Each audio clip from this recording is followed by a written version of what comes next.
خدای ورو سوال کړی دی چې د قربانۍ دپاره قرض پیسې د چا نه اخیسته د صحیح طریقه ده او که نه؟ الجواب، قرباني په منځ د حکم د علماو په منځ کې اختلاف دی چې دا واجب ده او که دا سنت مؤکده ده.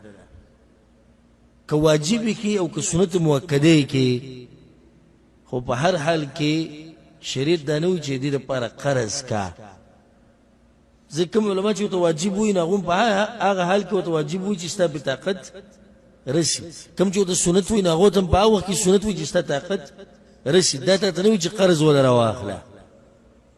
خو په یو حال کې دې دپاره قرض راغسته بعض علماو ته مستحب وایي، هغه هله چې یو سړی دی هغه ته پته ده چې زه پیسې ورکوم. لکه یو سړی دی په تنخوا باندې کار کوي او تنخوا ته اته ورځې پاتې دي او اختر راغی، د یو کس نه قرض راواغستې چې بیا به یې درکمه، نو دا صحیح ده که نه صحیح؟ صحیح دی.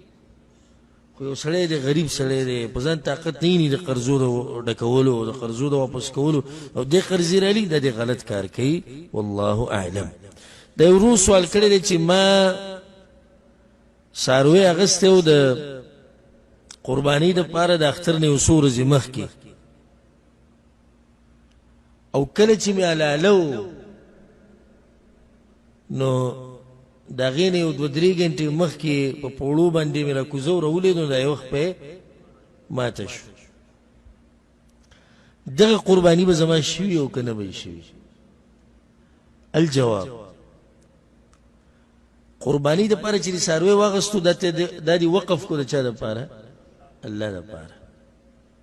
اوس دې کې نقصان په دوه قسمه دی. که دې ته نقصان ورسېدو ستا د کوتاهۍ د لاسه نو بیا ته ذموار یې، بیا ته صحیح ذموار یې. او که ستا د کوتاهۍ د لاسه نه یې رسېدلی نو بیا بې قرباني کېږي. لکه دا رور چې وایي چې ما د قربانۍ دپاره څاروی به و په پوړو مې راکوزه و، کوتاهي نه ده کړې خو خپله څه شوه؟ ماته شوه. نو په دې څاروي باندې قرباني کېږي. والله اعلم.